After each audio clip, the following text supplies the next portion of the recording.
예, 오늘 함께 읽은 말씀 고린도전서 9장 말씀인데요. 제목을 사람을 얻는 삶이다 이렇게 좀 정해봤어요. 오늘 본문 말씀을 살펴보면서 저희들이 이 땅에 사는 동안에 하나님의 자녀답게 살아서 그다음에 복음을 전하고 주님 나라를 이루어야 되는 그런 소명과 사명을 갖고 있는 저희들인데 어떤 하나님의 우리들에게 주시는 지혜의 말씀이 있는지 함께 살펴보도록 하겠습니다. 오늘 이제 본문 말씀은 사도 바울이 기록한 말씀이죠. 이제 역사적인 고증과 더불어서 오른편에 나와 있는 그림과 같이 이제 사도 바울을 이제 그림으로 그의 모습을 표현하려고 하는 그런 노력들이 있었어요. 이분이 이제 사도 바울의 진짜의 모습일지는 모르지만 아무튼 이와 같이 상상이 되고요. 이 사도 바울은 기원 후 10년경 지금의 지명으로 타르수스, 성경에는 다소라고 나오죠. 다소에서 이제 유대인으로 태어납니다. 성경의 사도행전 22장에 그런 기록이 있고요. 이 다소라고 하는 지역은 동서간의 주요 교역로에 위치한 실리시아, 오늘날의 실리시아 지방의 한 도시, 성경에는 길리기아로 이렇게 기록이 되고 있습니다. 그리고 이 지역은 그때 당시에 유명한 철학파들이었던 스토아 철학자들의 고향이었다 이렇게 이제 얘기를 하고 있고요. 그들이 내건 가르침의 어떤 핵심 사항은 보편적인 우애 그리고 신처럼 넓은 자비심이라고 하는 주제를 가지고 여기에 도달하기 위해서 이제 많이 지식을 나누고 서로 이제 격려하고 논쟁을 하고 했던 그런 스토아 철학자들의 고향이다 이렇게 얘기를 하는데 헬레니즘의 이제 대표적인 철학파가 이제 그곳에서 있었다고 이렇게 얘기를 하고 있어요. 그다음에 이제 다 아시듯이 바울은 로마의 시민권자죠. 그때 당시에 가장 강한 나라, 큰 나라, 권세가 있는 나라, 로마의 시민권자라고 이렇게 얘기를 하고요. 나면서부터. 그리고 이제 바울은 이름이 두 가지가 있어요.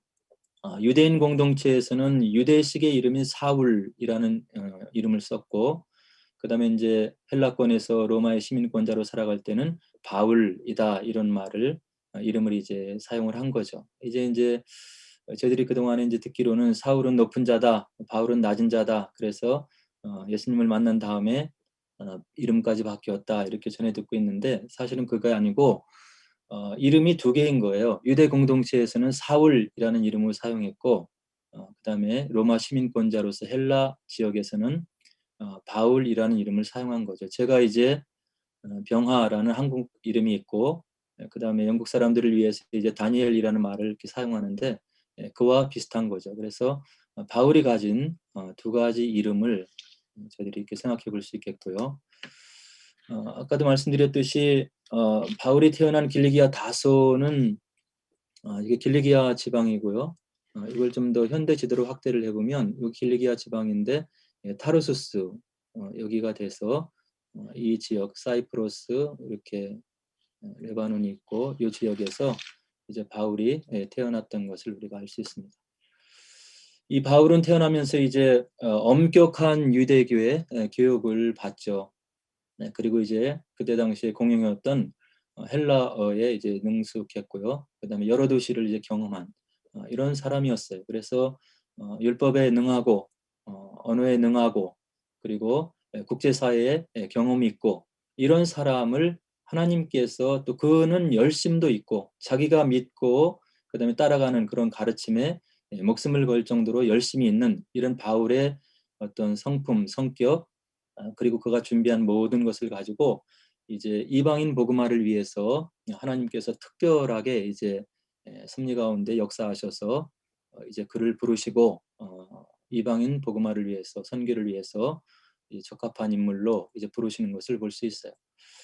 그래서 저희들도 이 바울의 삶을 보면서 모두가 다 바울이 될 수는 없는 것입니다. 모두가 다 복음을 전하는 사람이 될 수 없는 것이고 이 하나님 나라의 원대한 세계 속에서 우리들이 가지고 있는 재능대로 탤런트대로 우리들에게 주어진 사명이 있는 거죠. 그래서 그 사명이 크든 작든 그 사명에 충실하면 하나님께서 우리에게 주신 칭찬과 상급은 동일한 것을 우리가 성경에서 이제 확인할 수 있는 거예요. 그래서 저희들은 인간의 모습으로 빚음을 받고 이 땅에 나왔는데 저희들은 이게 시간과 공간에 제한된 삶을 살고 있어요. 이것은 무엇이냐면 모든 사람에게 그 나름대로 역할을 가지고 달란트를 가지고 쓰임 받을 수 있도록 하신 하나님의 은총과 은혜 가운데 섭리라고도 생각할 수 있는 거죠. 뛰어난 사람만, 잘하는 사람만, 그리고 우리가 세속적으로 봐서 이렇게 스타라고 하는 사람들만 활동할 수 있도록 이 세계를 섭리하신 것이 아니고 누구든지 있는 처소에서, 있는 시간에서, 처한 장소에서 가지고 있는 달란트를 가지고 큰 일이든 작은 일이든 사람의 눈으로 봤을 때 그 일에 충성하면 하나님께서 그 일을 인정해 주시고 동일한 상급과 은혜를 주신다고 하는 것이 성경이 우리들에게 가르쳐주고 있는 그런 진리인 것이죠. 그래서 저희들이 큰 교회에 있던 작은 교회에 있던 있는 곳에서 우리가 충성을 다하며 봉사하고 또 저희들이 있는 처소에서 하나님 나라의 확장과 그분을 위해서 살아가면 그 삶이 복된 것이고 동일한 상급과 은혜가 있는 그런 삶이라고 하는 것을 저희들이 꼭 기억을 했으면 좋겠어요. 이것이 하나님의 공의이고 형평인 것입니다. 그 다음에 이제 이 바울은 모세법에 대한 정절과 충성을 강조한 유대교의 여러 종파가 있는데 그 바리새파에 속한 사람이었고요. 그 다음에 예루살렘으로 가서 가말리엘이라고 하는 그런 유대 랍비가 있었어요. 율법에 능한 자죠. 가말리엘 1세 밑에서 이제 랍비로 훈련을 받은 그런 사람이 바로 바울이 되는 것이에요. 사도행전 5장에 보면 이제 사도들이 복음을 전하면서 이제 핍박을 받는 상황이 돼요. 근데 거기에서 한 사람이 일어나서 이 사도들을 변호를 완전히 한 건 아니지만 이 사람들을 핍박하는 사람들을 좀 저지하는 그런 장면을 우리가 볼 수 있는데 5장에 가말리엘이라고 하는 사람이 있다. 그는 모든 백성들에게 존경받는 바리새인인데 그가 이제 이야기를 하는 거죠. 예전에 드다가 일어나지 않느냐? 유다라는 사람이 일어나서 많은 무리를 현혹해 하고 그가 어지럽게 하지 않았느냐. 그러나 하나님이 내신 사람들이 아니기 때문에 그들이 결국 쓰러져서 없어졌다. 이 사람들을 막지 마라. 이 사도들을 막지 마라. 하나님이 내신 것이면 너희들이 하나님을 대적하는 것이고 그렇지 않으면 스스로 없어질 것이다. 이렇게 하면서 이 핍박받는 사도들을 간접적으로 변호했던 사람이 가말리엘로 이렇게 등장을 해요. 그래서 이 가말리엘 밑에서 랍비 교육을 받았던 사람이 이제 바울인 거죠. 그리고 이제 바울도 대부분의 랍비들처럼 수공업으로 자신들의 생계를 유지하면서 복음을 전하는 그런 일을 하는데 천막을 만드는 일을 이제 하게 되죠. 텐트 메이커로. 그리고 이제 바울이 성경에 처음 등장하는 것은 사도행전 8장이에요. 스데반이 이제 돌에 맞아 죽을 때 그가 생각했을 때 돌에 맞아 죽는 것이 마땅하다. 그렇게 생각하면서 이제 스데반의 죽음을 옆에서 지켜보는 그런 바울의 모습이 있는 거죠. 왜 그러냐면 유대 사람들은 신명기 21장 23절에 보면 십자가 나무에 달려 죽은 자는 하나님께 저주를 받은 사람이다. 그런데 나무 십자가 달려 죽은 어떻게 예수라는 사람이 오실 메시아라고 믿고 있느냐? 저들은 잘못된 것이다. 이런 율법의 기준에서 의지해서 이제 바울이 그 예수를 증거하는 스데반이 죽는 것이 지당한 죽음이다. 이렇게 이제 등장을 하고 있는 것을 볼 수 있어요. 그러다가 이제 사도행전 9장에서 이 다메섹으로 이제 예수 믿는 사람들을 잡아 죽이려고 가는 도중에 호련히 하늘로부터 강렬한 빛을 받고 부활하신 예수님을 만나고 이가 이제 개종을 하게 되고 그가 핍박했던 예수님을 증거하는 이제 위대한 사도로 이제 등장을 하게 되죠. 그래서 세계 전도 여행을 여러 차례 하면서 곳곳에 교회를 세우고 하나님 나라의 확장을 또 예수님의 재림을 당기는 그런 일에 혼신의 힘을 다했던 그런 바울의 모습을 볼 수 있고 마지막에 이제 로마에서 목배임을 당해서 죽어가는 그런 사도의 여정을 마치게 됩니다. 그리고 이제 신약 성경에 많은 서신서들을 그가 쓰죠. 그래서 13권 혹은 진보주의자들은 6권에서 7권 정도의 신약 성경을 기록한 사람이 바울이다 이렇게 얘기를 하고 있어요. 그래서 오늘 본문에 보니까 이런 바울이 복음을 전하는 그런 자세를 바울이 고백적으로 지금 16절로 18절에 이야기를 해주고 있는 것을 볼 수 있습니다. 16절에 보니까 내가 복음을 이렇게 힘겹게 남들이 나를 생각했을 때 고생을 하며 핍박을 받으며 전하지만 나는 자랑할 것이 없다. 이런 얘기를 사도 바울이 이야기를 해요. 복음을 전하지만 나는 자랑할 것이 없다. 이 바울의 모습을 보면서 우리들도 주님과 교회를 위한 직분, 그리고 어떤 역할을 섬기는 일을 감사함으로 감당하는 것이지, 인정함이나 사람의 인정이나 그리고 어떤 자랑을 하기 위해서 하는 것은 절대 아니다 하는 것을 우리가 알 수 있는 거예요. 그래서 교만과 자랑은 우리 주변의 모든 것을 잃게 하는 첩경이 되는 것입니다. 또 교만하는 것은 하나님께서 말씀에서 이야기하는데 교만한 자를 하나님께서 대적하신다고 분명하게 얘기를 해주셨어요. 저와 여러분들은 연약해서 언제든지 교만한 마음이 드러날 때가 있고 또 자랑하고 싶은 마음이 있는 것을 저희들이 일상에서 무수히 그리고 매번 느끼고 있는 그런 연약함들이죠. 그러나 오늘 바울의 모습을 보면 나는 자랑할 것, 그래서 하나님 앞에 받은 은혜를 내가 다시금 되갚는 길이고 그분이 나에게 주신 은혜가 너무나 크기 때문에 감사함으로 감당하는 것이지 아무것도 내가 자랑할 것이 없다 하는 그런 바울의 위대한 마음을 우리가 16절에서 읽을 수가 있는 것입니다. 주님의 십자가의 은혜가 마음에 깊이 깨달아지는 자만이 주님을 위한 교회를 몸된 교회를 세우는 일에 감당할 수 있는 것이고, 그가 그런 마음으로 감당했을 때 교회가 화평한 것이고 하나가 되는 것이고, 모든 영광이 우리를 그렇게 사랑하셔서 십자가에서 달려 돌아가신 우리 주님께 돌아가는 길이라고 하는 것을 오늘 바울이 16절에서 분명하게 이야기를 해주고 있는 거죠. 그리고 16절에서 바울은 또 뭐라고 얘기를 하냐면 복음을 전하지 않으면 화가 임할 것이라고 내가 생각한다. 이런 바울의 간절함이 있는 거예요. 내가 이런 큰 은혜를 받았는데, 이와 같은 큰 복음을 받았는데 이 은혜를 나만 간직하고 내 주변에 죽어가는 심령들에게 전하지 않으면 하나님께서 나에게 내시는 그런 화가 임할 것 같은 그런 마음이 있다. 이런 바울의 복음을 향한 절절한 마음이 16절에 되어 있는 거죠.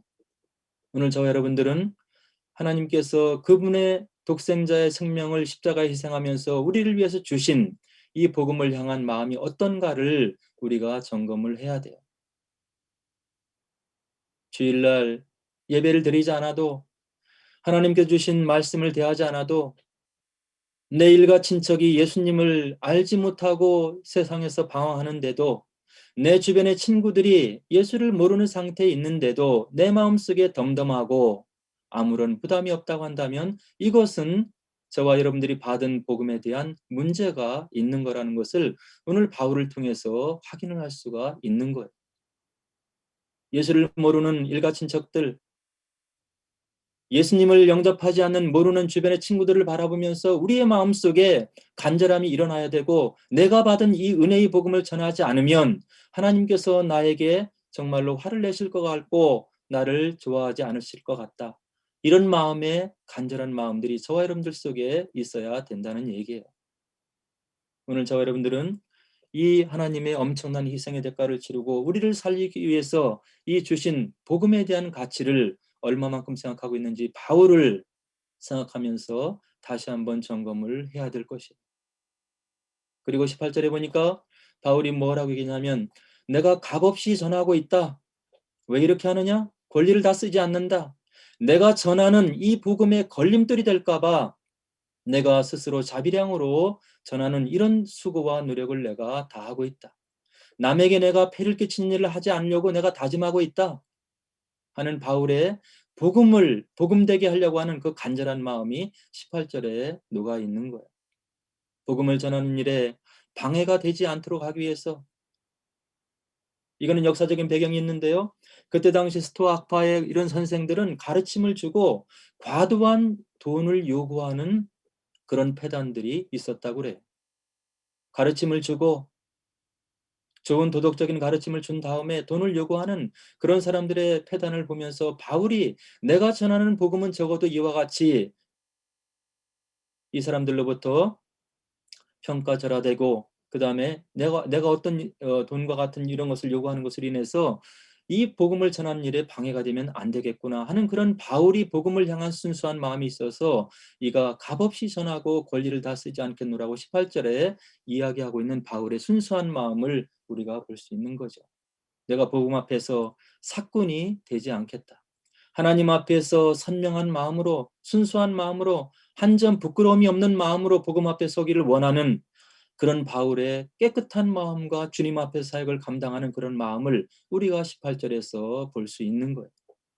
오늘 저와 여러분들은 우리 교회 살림과 교회 일을, 그리고 주님 앞에서 감당하는 교회 일들을 어떤 마음으로 감당하는지를 바울을 보면서 우리가 다시 한번 체크를 해봐야 되는 거죠.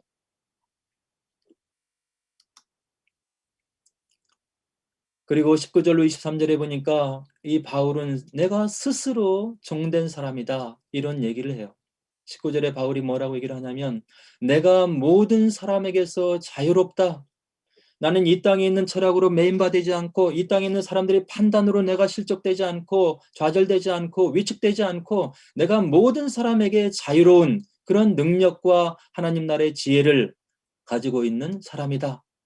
그러나 내가 많은 사람들을 포용하기 위해서 이 복음을 전하기 위해서 내가 이와 같이 자유로운 사람이지만 복음 안에 정말로 참된 자유를 누리고 있는 사람이지만 내가 이와 같은 일을 주님을 위해서 기꺼이 하고 있다. 이런 바울의 실력을 바로 19절에서 23절에서 우리가 볼 수 있어요. 내가 유대인들을 구하기 위해서 유대인과 같이 행동을 한다.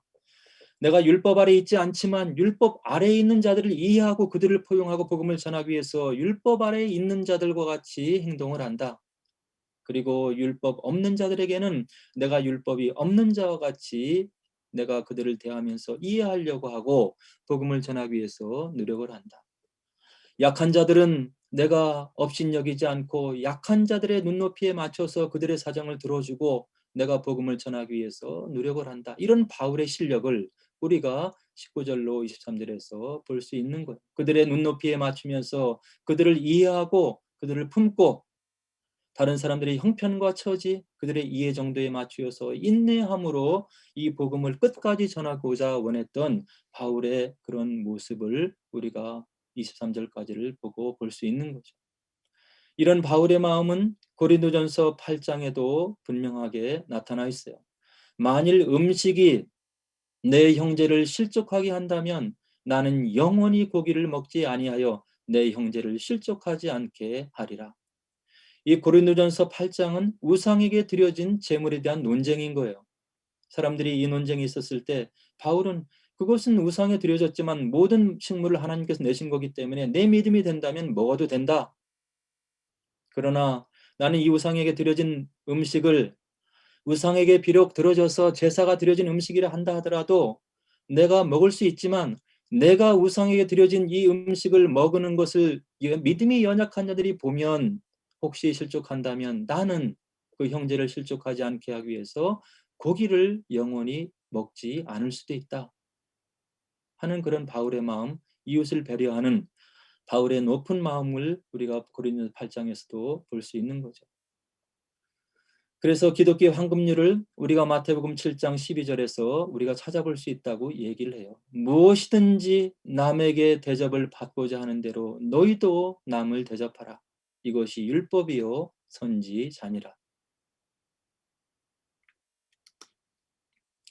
오늘 말씀을 대하면서 저는 다음과 같은 그림을 보면서 많은 생각을 하게 되었어요. 우리들이 처한 세상은 이와 같은 세상이에요. 야구장에서 경기가 이루어지는데 이것을 밖에 울타리에서 안에 들어가지 못하고 서 있는 사람들이 있을 수 있는 거죠. 부를 많이 가진 사람들은 야구장 울타리를 헐쩍 뛰어넘어서 이것을 같이 즐기면서 관망을 할 수 있어요. 어떤 사람은 간신히 턱걸이를 해서 이 울타리에서 이 경기를 보고 있는 거죠. 그러나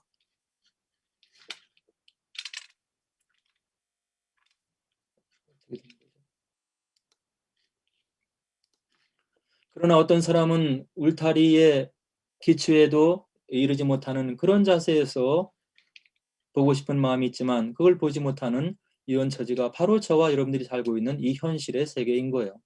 이런 팬데믹 시기에도 돈을 가진 사람들은 또 엄청난 부를 늘렸다고 하는 그런 우리가 뉴스를 지금 듣고 있죠. 많은 사람들이 고통받고 실직하고 어려움을 당하고 있는 때도 가진 자들은 더 흥하게 되는 그런 현실을 우리가 목도하고 있는 거예요. 그래서 저희들이 인간 역사를 보면 19세기, 20세기 들어서 이제 주변을 좀 생각해서 이제 동등하게 우리가 모든 것을 좀 나눠주는 그런 삶을 살아야 되겠다 하고 동등하게 나눠주지만, 이퀄리티로 나눠주지만 여전히 그 가운데서도 이 야구장의 경기를 보지 못하는 그런 사람들이 있을 수가 있는 거예요. 그래서 요즘에 얘기하는 것은 이퀄티라고 하는 거예요. 뭐냐면 동등한 기회에 도달할 수 있도록 가진 자들이 자기 것을 헐어서 주변의 사람들에게 주어서 같이 즐길 수 있도록 이렇게 해야 된다 하는 이런 사상들이 인류 역사상 이제 20세기에 들어와서 이런 사상들이 지금 일어나고 있는 거죠. 그러나 저와 여러분들은 이 이퀄티라고 하는 사상에서 더 넘어서서 이 뭐라 그래, 진정한 해방을 이뤄내서 이 경기장 안에 들어가서 동일한 운동복을 입고 같이 경기를 즐길 수 있는 이런 상황을 우리가 연출해낼 수 있는 하나님 나라의 확장과 복음의 어떤 본질을 드러내서 이와 같은 인간 세세의 동등한 어떤 평등을 이뤄내는 이런 일들을 감당하게 하기 위한 하나님의 뜻이 저와 여러분들에게 있다고 하는 거죠. 이것이 성경에서 얘기하는 진정한 해방의 의미인 거예요. 가나안 땅에 분배되었던 그런 땅은 노예되었던 사람들에게 동등하게 분배되었던 그런 역사를 우리가 여호수아에서 볼 수 있어요. 그러나 시간이 흘러서 살다 보면 이 가지고 있던 땅도 잃고 또 돈도 잃고 그렇게 해서 종도 생기고 이런 상황을 하나님께서 이제 방지하고자 안식년법과 희년법이라고 하는 것을 만들어서 다시금 원상태로 돌려서 평등사회를 유지하려고 하는 하나님의 위대한 정신, 그 율법 정신을 우리가 오경에서 살펴볼 수가 있는 거죠. 일전에도 한번 말씀드렸지만 영국 중고등학교 시험제도 시험 감독을 들어가 보면 약자 형편에 있는 학생들을 배려하는 이 시험제도를 우리가 볼 수 있어요. 1시간 반 과목당 배당된 시험 시간이라고 한다면 이 뭔가 정신적으로 좀 떨어지는 학생들에게는 30분을 더 주고, 그것도 안 되면 독방에다가 시험 장소를 배려해서 시간을 2시간 이상 줘서 그가 충분히 시험에 응할 수 있도록 배려하는 영국의 중고등학교 시험 제도를 제가 보고서 많은 것을 생각을 할 수가 있었어요. 아마도 기독교 정신이 배어있는 영국 나라이기 때문에 이와 같은 일을 하고 있는지 모르겠어요. 오늘 저희들이 바울의 이야기를 들으면서 이 바울이 하나님 나라의 확장을 가져오기 위해서, 그리고 하나님께서 인간 사회에게 주신 그런 근본적인 정신, 동일하게 살고 평등하게 살고 하나님의 주신 어떤 기회를 동등하게 누리게 살려고 하는 그런 원대한 뜻을 펼치려고 하는 사도 바울의 음성을 우리가 그가 처하는 여러 가지 행동을 보면서 생각을 해보게 되었어요. 오늘 저와 여러분들에게도 이런 사명들이 주어져 있는 거예요. 하나님께서 크신 은혜와 사랑으로 온 우주를 만드셨지만 인간의 부족함으로 타락을 해서 온 우주의 세계가 뒤틀렸는데 이것을 하나님께서 버리지 않고 회복하려고 하시는 것이 오늘 이루어지는 구원사라고 하는 거죠.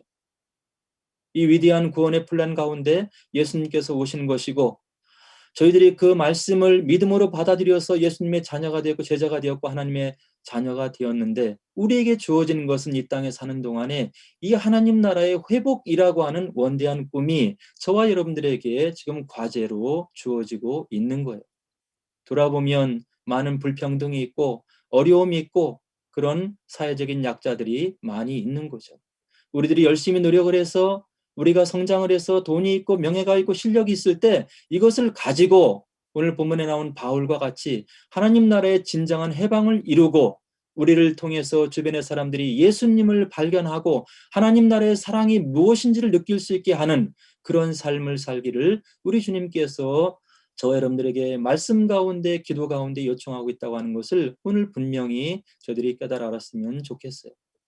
우리가 잘 되어서 우리만 먹고 누리고 우리만 살아가면 그것은 하나님께 정말로 아무런 가치가 없는 그런 삶이라고 하는 것을 성경 말씀을 통해서 우리가 분명히 깨달아 알고, 내가 열심히 노력해서 능력 있는 사람이 되고 베풀 수 있는 사람이 되어서 이 하나님 나라의 확장을 위해서 쓰임 받고 나로 인해서 주변에 있는 사람들이 위로를 받고 하나님 나라의 사랑 안에 들어올 수 있는 그러한 삶을 사는, 정말로 주님이 원하시는 참된 제자의 삶을 사는 저와 여러분 되시기를 주의 이름으로 간절히 축원을 드립니다.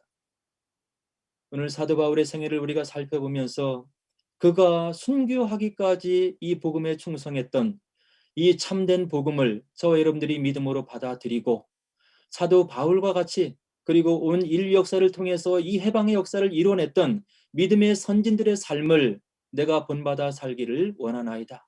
나를 통해서, 내 후손을 통해서, 내 가족을 통해서 주변의 사람들이 새 힘을 얻고 하나님 나라로 돌아오는 그런 해방자로서 작은 예수로서의 삶을 살 수 있게 하옵소서 하고 우리 함께 기도하도록 하겠습니다. 기도하겠습니다.